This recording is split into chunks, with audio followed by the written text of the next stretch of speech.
Estas dos principales reformas al Código Electoral requirieron a su vez diversas instrumentaciones a través de algunos decretos, pero en lo que aquí nos interesa, a través de dos acordadas reglamentarias de la Cámara Nacional Electoral. La acordada 18 de este año 2013 y la acordada 37 del mismo año. Por la acordada 18 se aprobaron nuevos diseños y formatos del padrón electoral.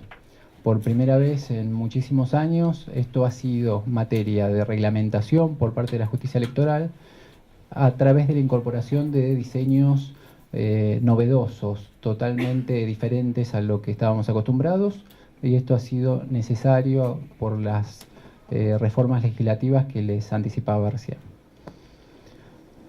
Entrando entonces, la primera de las acordadas, la 18-2003, establece nuevos formatos de padrón, aprobando 4 formatos diferentes del padrón, de acuerdo o en atención a cuál es la finalidad para la cual se utiliza cada uno de esos formatos o en qué instancia del proceso electoral se utiliza.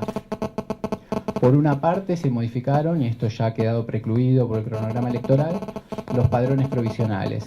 El padrón provisional, aquellos que hayan tenido oportunidad de verlo en soporte papel, habrán visto que también se renovó, incorporó la fotografía en los casos que así procedía de acuerdo a la prueba piloto, pero sobre todo ha sintetizado la información de cada elector para poder cumplir más acabadamente con los datos que son necesarios para el chequeo de los electores y prescindir de algunos datos que a esta altura de la evolución de la legislación electoral resultaban secundarios, tales como la profesión o el sexo de los electores, de acuerdo a la finalidad que se pretende en el momento de la publicación provisional.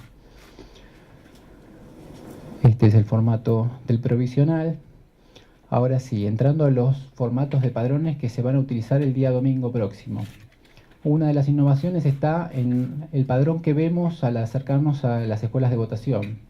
Ya no existe más ese conjunto de hojas de padrón pegados en el que uno tiene que buscar, sino que esto se ha procurado sintetizar a través de un afiche para cada mesa de votación que tenga lo más destacado posible en la parte superior de qué mesa se trata y desde qué elector hasta qué elector, en orden alfabético, contiene ese afiche, a fin de poder simplificarle a los electores que se acercan a una escuela advertir cuál es la mesa en la que les corresponde votar. Este es el nuevo formato de lo que se llama padrón para pared o afiche para consulta de los electores.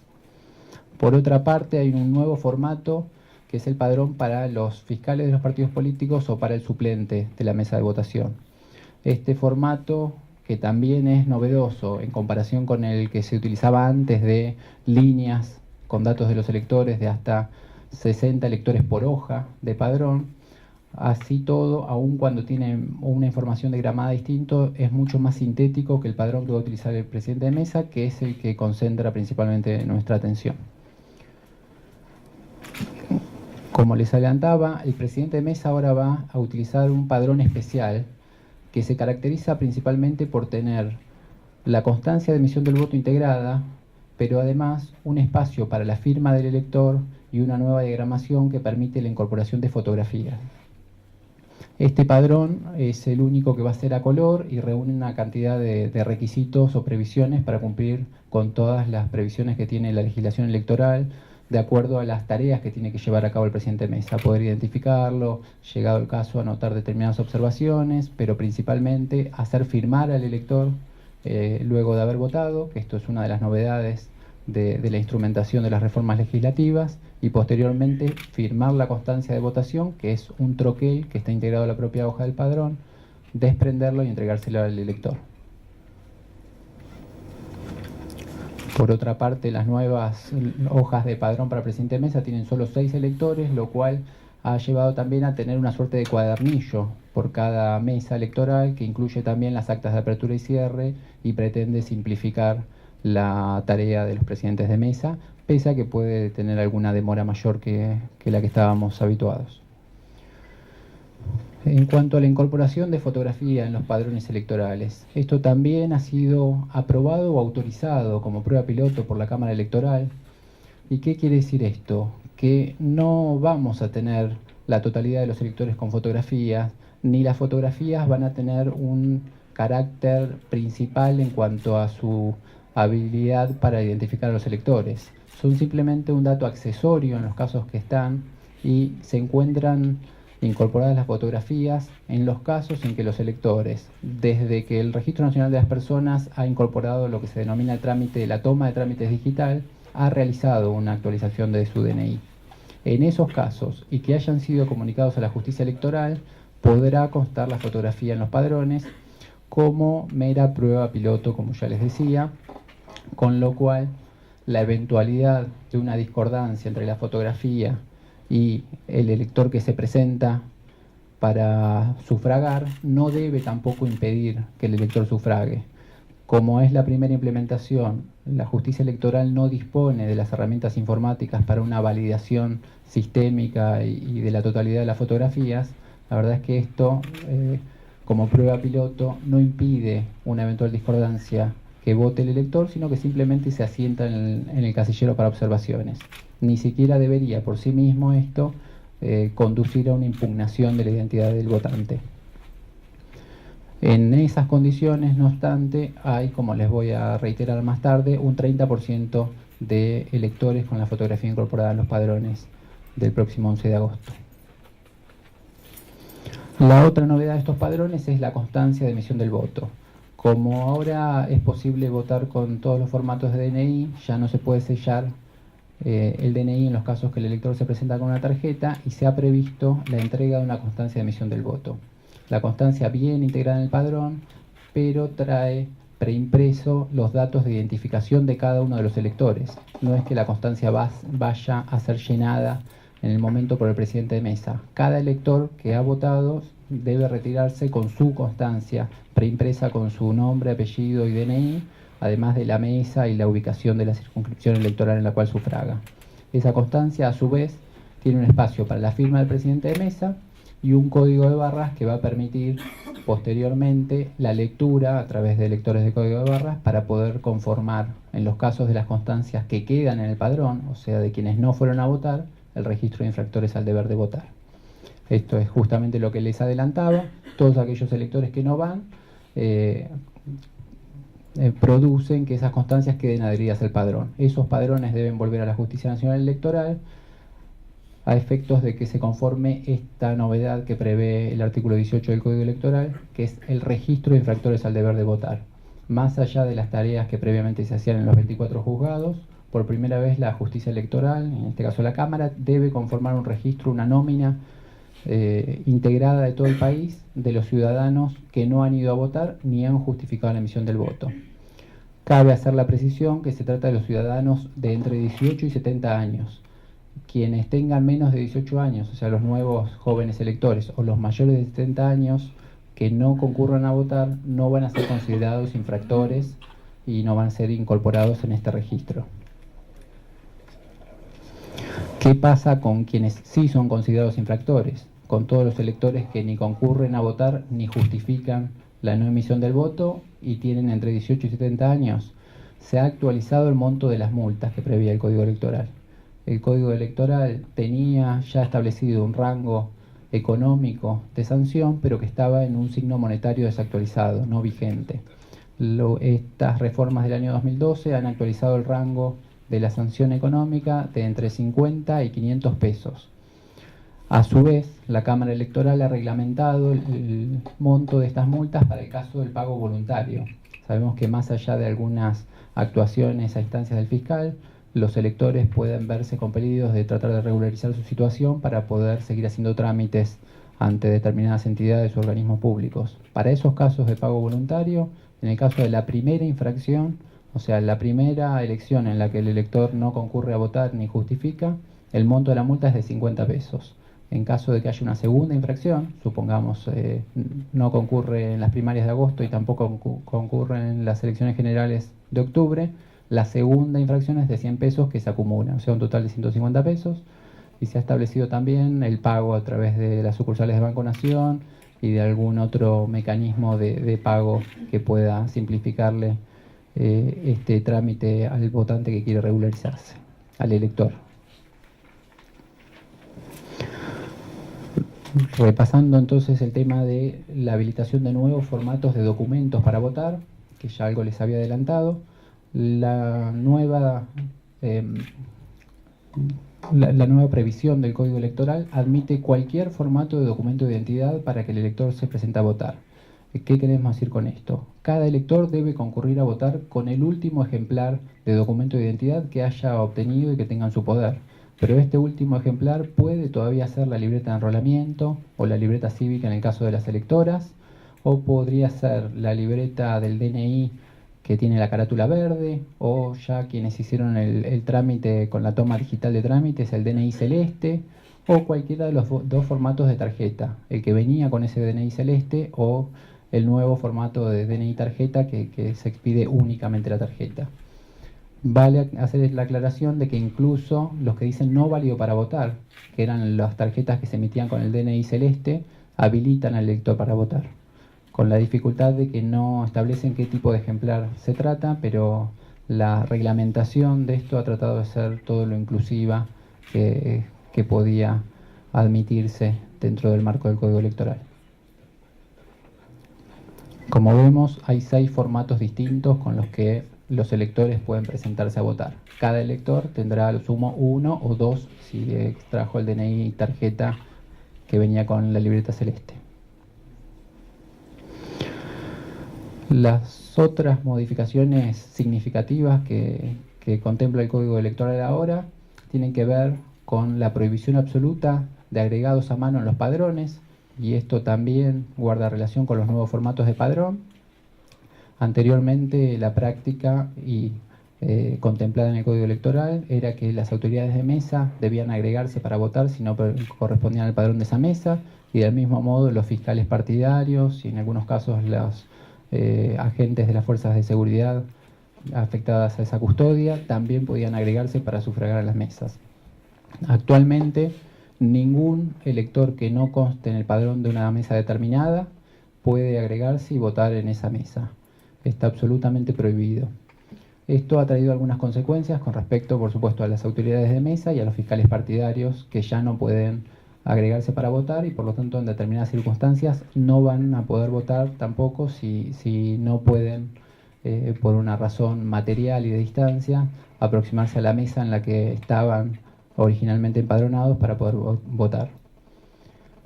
A efectos de que esta nueva disposición no obstruyera el ejercicio de la fiscalización por parte de los partidos, la reglamentación también ha contemplado e interpretado el Código Electoral de modo tal que los fiscales partidarios que no puedan votar porque no corresponden al padrón de esa mesa van a ser considerados justificados en la no emisión del voto. Y para esto también se ha previsto un trámite que no requiere la presentación individual de cada fiscal, sino una comunicación por parte de los apoderados de los partidos políticos a la justicia electoral, conteniendo la nómina completa de los fiscales que actuaron, que por supuesto podrá ser fiscalizada por la justicia electoral, cotejando los datos sobrantes en las actas de cierre y de escrutinio devueltas por el presidente de mesa.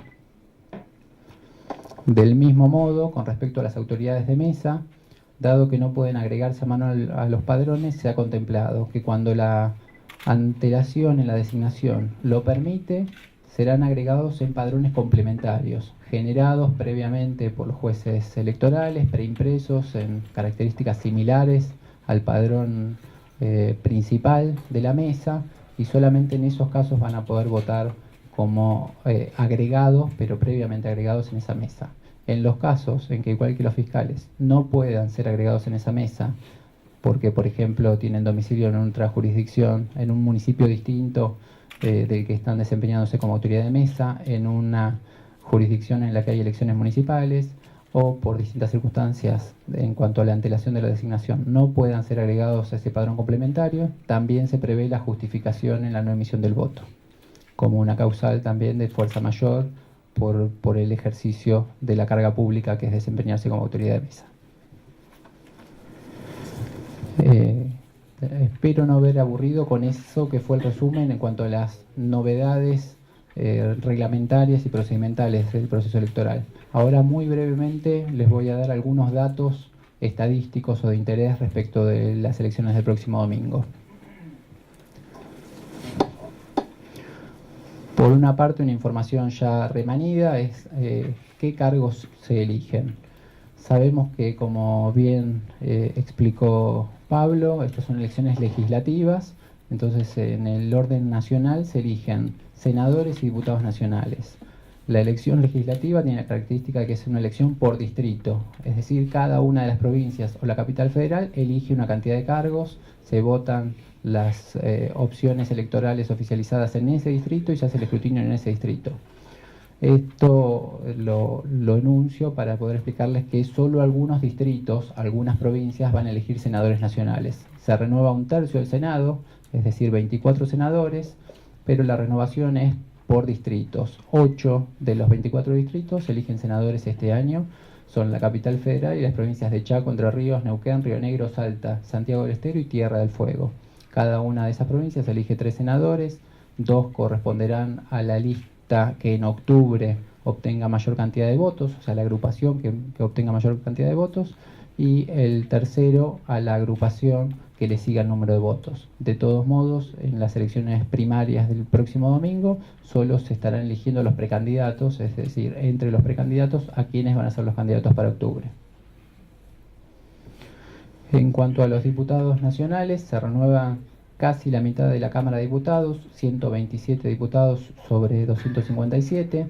Todos los distritos de nuestro país eligen diputados en un rango que va desde un mínimo de 2 diputados en 5 de los distritos hasta 35 diputados en la provincia de Buenos Aires, pasando por, como vemos acá, 11 provincias que eligen 3 diputados, 2 que renuevan 4, 2 provincias que renuevan 5, y ahí ya llegamos a los distritos más grandes, que son Mendoza y Entre Ríos, 2 provincias que renuevan 9 diputados, que son Santa Fe y Córdoba, y la capital federal que renueva 13 de sus 25 diputados en esta oportunidad. De todos modos, insistimos, el domingo se eligen de entre los precandidatos quienes van a ser los candidatos a diputados en las elecciones de octubre. Por otra parte, el 11 de agosto también tenemos primarias de orden local. Hay 4 provincias que con distinta profundidad en cuanto a sus cargos locales también realizan primarias abiertas el 11 de agosto. La provincia de Buenos Aires, que elige candidatos para legisladores provinciales y municipales, es decir, concejales. La provincia de San Luis, que está en la misma situación. La de Chaco, que elige candidatos a cargos provinciales. Y la provincia de Santa Fe, que si bien no va a elegir candidatos a cargos provinciales porque no le corresponde en 2013, sí elige simultáneamente todos los candidatos a cargos municipales o comunales, además de 8 intendentes. La característica más saliente de estas primarias en la provincia de Santa Fe es que se va a utilizar por primera vez un sistema dual. Se van a votar los candidatos a cargos municipales o comunales mediante una boleta única y con una urna específica para cargos locales, y los candidatos a diputados nacionales, recordemos que Santa Fe solo vota diputados nacionales, mediante la boleta partidaria tradicional, es decir, la boleta de papel por partido político, que se va a depositar en una urna específica. Es decir, los votantes van a recibir 2 instrumentos de votación distintos y los van a depositar en 2 urnas distintas, produciendo 2 escrutinios, uno para las categorías municipales o comunales y otro para diputados nacionales.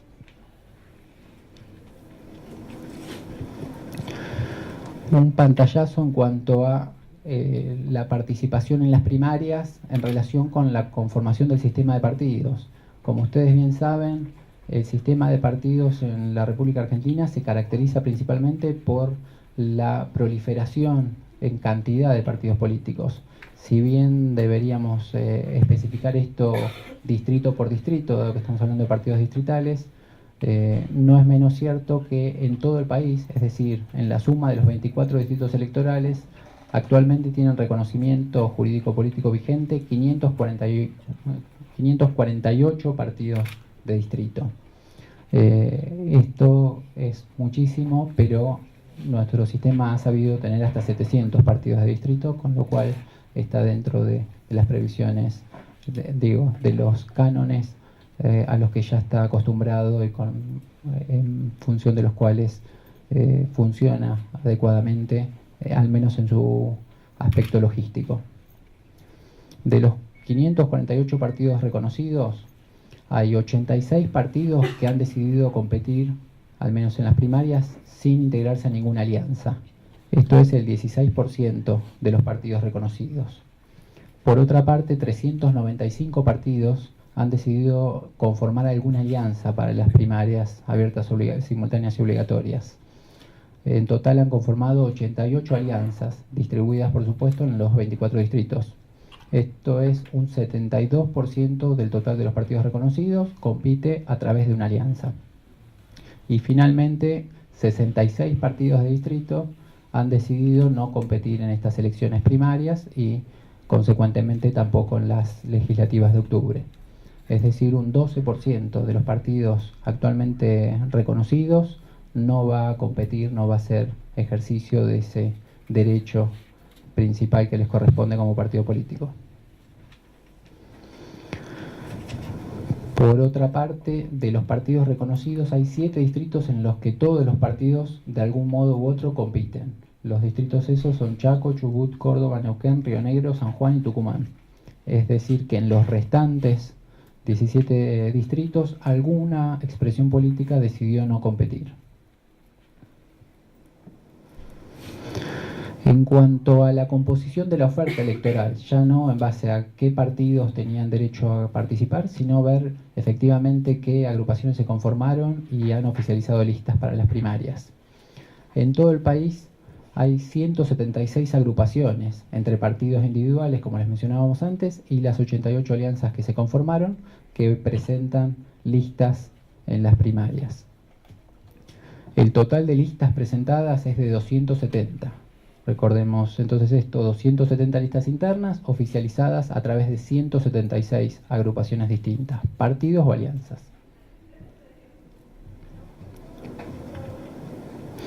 Para diputados nacionales, de esas 176 agrupaciones, hay 42 agrupaciones que han oficializado más de una lista interna.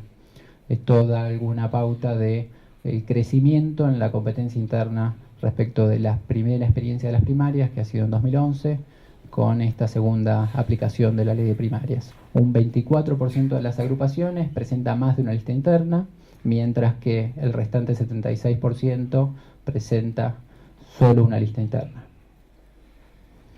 Hay 3 distritos en los que no va a haber ninguna clase de competencia interna. Todas las agrupaciones presentaron una lista única. Esos distritos son Santiago del Estero, Jujuy y La Rioja. A su vez, en senadores, Santiago del Estero, que también renueva sus senadores, también presenta solamente listas únicas.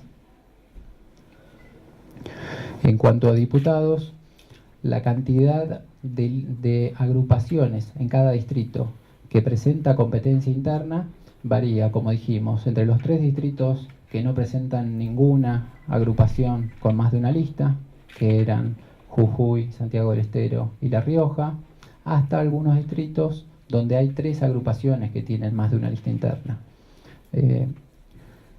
La mayoría de los distritos, en realidad son 12, presentan 2 agrupaciones con más de una lista. En el top 5 de los que tienen internas está Capital Federal, que tiene 3 agrupaciones, Córdoba, Mendoza, Misiones y Neuquén, donde 3 agrupaciones políticas tienen más de una lista interna. Y después vemos distritos Buenos Aires, Catamarca, Formosa y Salta, que al menos tienen una agrupación que presenta más de una lista. Y de algún modo está graficado en los colores más intensos, son los distritos con más internas, y en sentido contrario, hasta el gris, no hay ninguna interna. ¿Cuáles son los distritos donde, independientemente de que se trate de listas internas o listas únicas, en el que hay mayor cantidad de listas con las que se va a encontrar el votante, mayor oferta electoral? En diputados nacionales, los de esos distritos son Capital Federal, donde en el cuarto oscuro el votante se va a encontrar con 24 listas de precandidatos para diputados nacionales distintas. Tucumán y La Pampa, donde hay respectivamente 17 listas en cada uno de ellos distintas. En el caso de los senadores, también en Capital nos encontramos con 19 listas de precandidatos a senadores en el cuarto oscuro, y en el caso de Neuquén 11 listas de senadores. ¿Cuáles son las agrupaciones que más listas internas han presentado en estas primarias?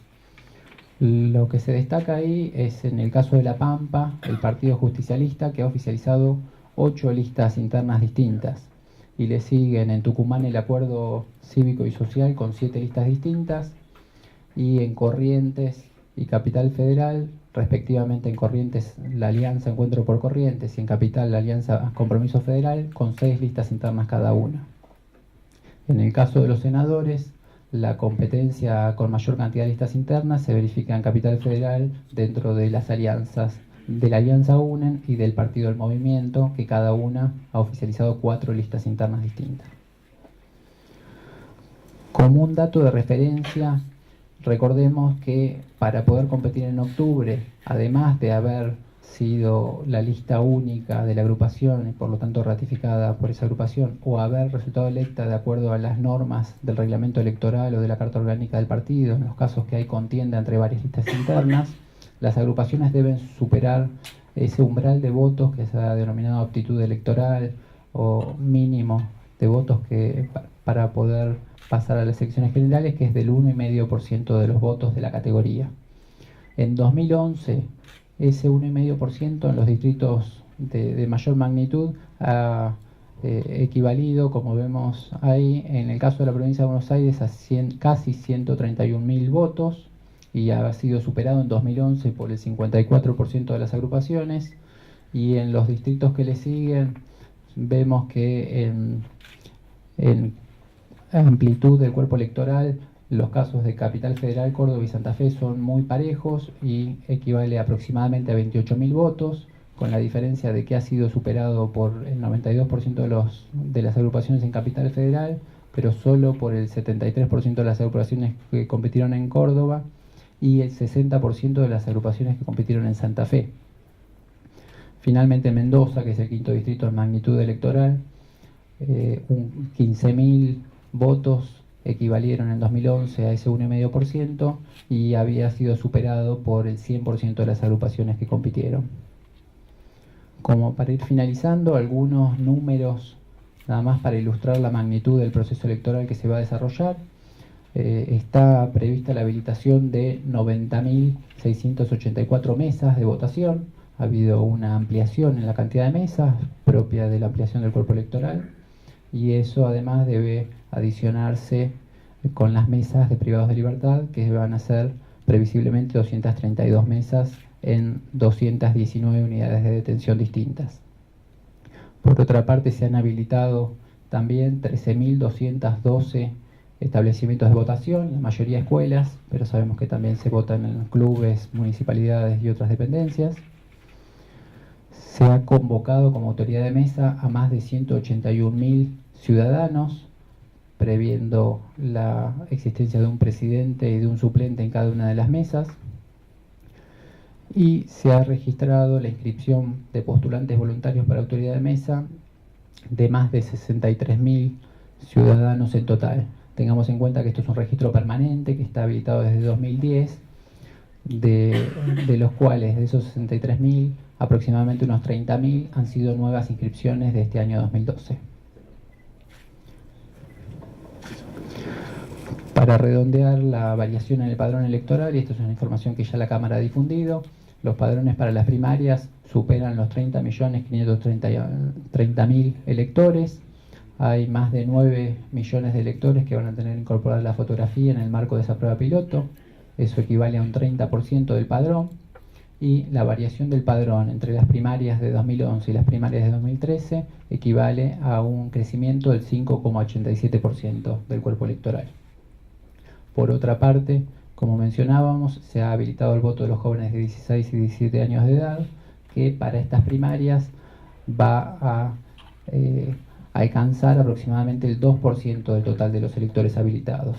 Son casi 593.000 electores menores de 18 años que van a estar habilitados, incluso, como se ve allí, casi 23.500 para las elecciones del próximo domingo van a tener solo 15 años de edad. El voto sabemos que no los conduce a ser infractores en caso de que no se presenten, sino que depende en gran medida de la voluntariedad de los propios electores. Simplemente para finalizar, algunas fuentes de información oficial por parte de la Justicia Electoral, la página de internet, la página de Facebook y el Twitter de la Cámara Electoral. Ahí permanentemente se está disponibilizando, al igual que las vías habilitadas por la Dirección Electoral, información oficial y fidedigna sobre el proceso.